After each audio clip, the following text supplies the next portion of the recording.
উজনি অসমত মিয়া মুছলমানক হাৰাশাস্তি কৰাৰ বিৰুদ্ধে সোচ্চাৰ প্ৰাক্তন বিধায়ক আব্দুল আজিজ। এছাম সংগঠনৰ ভাৰতীয় নাগৰিকৰ সংবিধান প্ৰদত্ত মৌলিক অধিকাৰ খৰ্ব কৰাৰ গুৰুত্বৰ অভিযোগ আজিজৰ। এছাম সংগঠনে ভাৰতীয় নাগৰিকৰ নথিপত্ৰ পৰীক্ষা কৰাৰ কৰ্তৃত্ব ক'ত পালে বুলি প্ৰাক্তন বিধায়ক আজিজৰ। ধুবুৰী, গোৱালপাৰা আৰু নগাঁও অসমৰ ভৌগোলিক সীমাৰ ভিতৰতে পৰে বুলি আজিজৰ মন্তব্য। উৰিয়াম ঘাটৰ উচ্ছেদক লৈও প্ৰতিক্ৰিয়া প্ৰকাশ প্ৰাক্তন বিধায়ক আজিজৰ।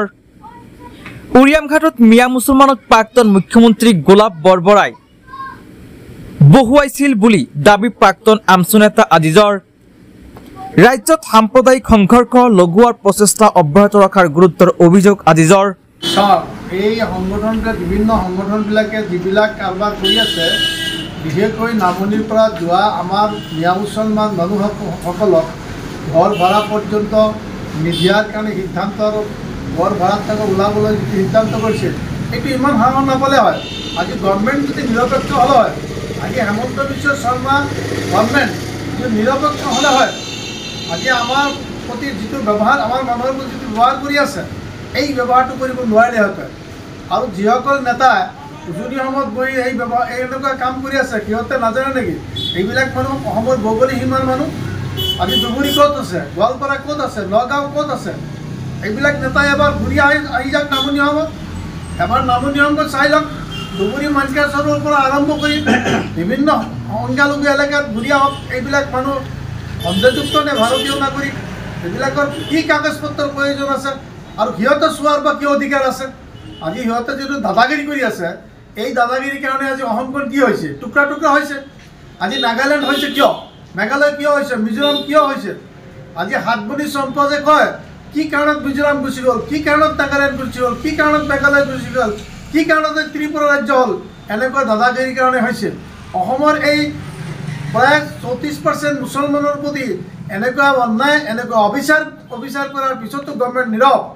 আজি ইভিকশ্যনৰ নামত যিটো হৈ আছে, উচ্ছেদৰ নামত যে আজি অৰিয়ানঘাট এলেকাত আজি এইবিলাক অঞ্চলত যে মানুহ গৈছিল, কোনে নিছিলে?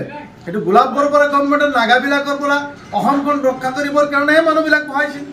আজি এই মানুহবিলাকে নিজৰ ঘৰ বাৰী সজাই কি ধুনীয়াকৈ সিহঁতে বাগান চাগান কৰি লৈছে। এতিয়া গভৰ্ণমেণ্টৰ চকু পৰি গ'ল, সেই মুছলমানৰ প্ৰতি ইভিকশ্যন কৰিলে, আকৌ আহোঁতে ৰাস্তাত বাধা, আকৌ সেই অঞ্চলত ঘৰ ভাড়া কৰি আছে। সেইবিলাক মানুহক বাচি বাচি উলিয়াই যিসকলে ভাড়া দিছে সেইবিলাকৰ মানুহৰ ওপৰত অত্যাচাৰ। গতিকে আমাৰ এতিয়া সজাগ হ'বই লাগিব, সাৱধান হ'বই লাগিব, ঐক্যবদ্ধ হ'বই লাগিব, কাৰণ আমি বিনা আন্দোলন আমাৰ কৰিবই লাগিব। ভাৰতীয় নাগৰিক এজনে আপোনাৰ এইটো আপোনাৰ জিলাৰ পৰা সেইটো জিলালৈতো কাম কৰিব পাৰে, তাততো কোনো ধৰণৰ অসুবিধা নাই। হয়, এজন ভাৰতীয় নাগৰিক গোটেই ইণ্ডিয়া, আজি ভাৰতবৰ্ষৰ যিকোনো জেগাত যাব পাৰে। উজনি অসমটো দূৰৰ কথা। আজি তোমালোকে যিবিলাক সংগঠনে দাদাগিৰি তাত কৰি আছা, উজনি অসমত বহি কালি চব মিয়া মানুহবিলাক আহি যাব, তেতিয়া তেওঁৰ লগত দাদাগিৰি কৰিবা? তেতিয়া নামনি অসমত আহি দাদাগিৰি কৰিব পাৰিবা? নোৱাৰা নহয়, ইমান সহজ কথা নহয়। পাৰিবা, গভৰ্ণমেণ্টে যেতিয়া তোমালোকক সহায় কৰিব পাৰিবা, চব জেগাতে পাৰিবা। কিন্তু এটা কথা মনত ৰাখিবা, প্ৰত্যেক কাম কাজৰ এটা every transaction is a mode of profit. Every transaction is a mode of profit. It is time, এটা সময় আহিব, এইবিলাক কনচিকুৱেঞ্চ তোমালোকে ফেচ কৰিব লাগিব। আমাৰ মানুহখিনি তোমালোকৰ লেবাৰ, তাত কাম কৰিবলৈ যা, কোনোবা ৰাজমিস্ত্ৰী, কোনোবা কাঠমিস্ত্ৰী, কোনোবা খেৰী, বিভিন্ন ধৰণৰ কাম কাজত ব্যস্ত থাকে সেই মানুহখিনি। সেই মানুহখিনি তোমালোকৰ এলেকাৰ মানুহৰে কাম কৰে, আৰু সেই মানুহবিলাক ওলাই দিয়াৰ পিছত তোমালোকে সেইবিলাক কাম কৰি ল'বা। তোমালোকে এনেকুৱাও কৰা যে তোমালোকৰ মানুহৰ ৰাজমিস্ত্ৰী, কাঠমিস্ত্ৰী, চব্জি বেচা, যিমান কাম আছে, পচা লেতেৰা চাফা কৰা, সেইটো শিকি লোৱা। মিয়া মানুহক দিবলৈ এইবিলাক কামেই তোমালোকে উজনি অসমত কৰোৱা। আৰু এনেকুৱা আন্দোলন কেইদিনমান আগতে হৈছিল, আকৌ আৰম্ভ কিয় হ'ল? তাৰমানে আমি নীৰৱ হৈ আছোঁ। আমি জানো অসমত এটা সাম্প্ৰদায়িক দাঙ্গাৰ কাৰণে এটা গভৰ্ণমেণ্ট বিচাৰিয়ে এটা গভৰ্ণমেণ্টে চেষ্টা কৰি আছে। প্ৰকাশ্যভাৱে অসমৰ মুখ্যমন্ত্ৰীয়ে কয় হিন্দু মুছলমানৰ ভিতৰত এটা কিবা হ'বই লাগিব। সেইকাৰণে অসমৰ মিয়া মুছলমানসকলক মই সতৰ্ক কৰিছোঁ, সাৱধান কৰিছোঁ, আপোনালোকে সজাগ হওক, সাৱধান হওক, ঐক্যবদ্ধ হওক। ষ্টেপ দিওঁতে আপোনালোকে চিন্তা কৰি দিব। আৰু উজনি অসমত যিসকল আপোনালোকে আছে, মই আজিৰ এই মিডিয়াৰ জৰিয়তে আহ্বান জনাইছোঁ, আপোনালোকে সোনকালে সেইটো অঞ্চলৰ পৰা আমাৰ নিজৰ অঞ্চললৈ ঘূৰি আহক। কাৰণ এইবিলাক মানুহ বহিৰাগত নহয়, বিদেশী নহয়, বাংলাদেশী নহয়। আজি হিম্মত আছে তুমি মাৰোৱাৰীবিলাকক খেদোৱা, আজি খেলা বিহাৰীবিলাক খেদোৱা। ইমান তোমালোকৰ সংগঠন, শক্তিশালী সংগঠন কৈ আছা যে আমি লাচিতৰ দল, লাচিত সেনা, হিম্মত আছে বিহাৰীবিলাকক খেদোৱা, ৰাজস্থানৰ লগতে। আজি হাইৱেৰ লগত কিমান হোটেলবিলাক কৰিছে, এইবিলাক বাহিৰৰ মানুহ আহি পেলাই, ৰাজস্থান, বিহাৰৰ মানুহ, ইউ পিৰ মানুহ, সেইবিলাক চকুত নালাগে। এতিয়া খালি মিয়াক চকুত দেখা, যি মিয়াক দি পেলাই জংঘল চাফা কৰি, যি মিয়াই এই অসমখন শস্য সমালা কৰিছে, জংঘল তোমালোকৰ মানুহতকৈ আমাৰ মানুহে বেছি চাফা কৰিছে। মনত ৰাখিবা, এই অসমখন এনেকুৱা অসম নাছিল। আজি যিটো অৱস্থা দেখা গৈছে, অসমৰ অৱস্থা তেনেকুৱা নাছিল।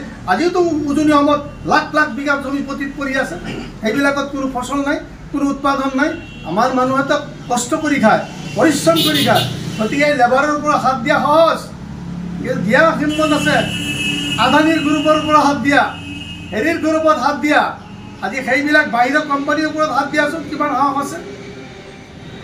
গতিকে মই সদৌ অসমবাসীসকলক কৈছোঁ, ইৰেছপেক্টিভ অফ কাষ্ট এণ্ড কমিউনিটি, সকলোকে মই কৈছোঁ, উজনি অসমত চব মানুহে আমাৰ মিয়া মানুহৰ ওপৰত অত্যাচাৰ কৰা নাই।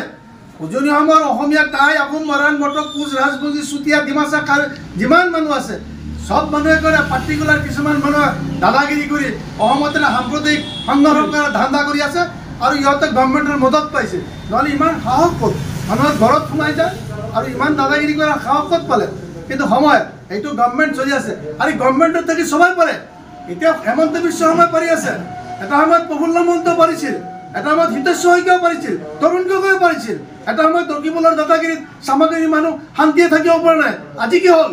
এনেকুৱা সময় আহিব, এই গভৰ্ণমেণ্ট যেতিয়া ইয়াত নাথাকিব, এইবিলাক দাদাগিৰিও ইয়াত নচলিব। আৰু দাদাগিৰি খালি মুছলমানৰ ওপৰত কৰিলে হ'ব, অন্যান্য কমিউনিটিৰ ওপৰত ইমান দাদাগিৰি কৰিব পাৰিবা? এটা সময়